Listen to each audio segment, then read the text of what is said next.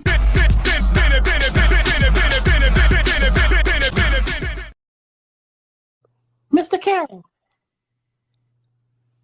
how you give the voodoo doll time to talk? I don't get no fucking time to talk. Who the voodoo doll is? The nigga you just had up here.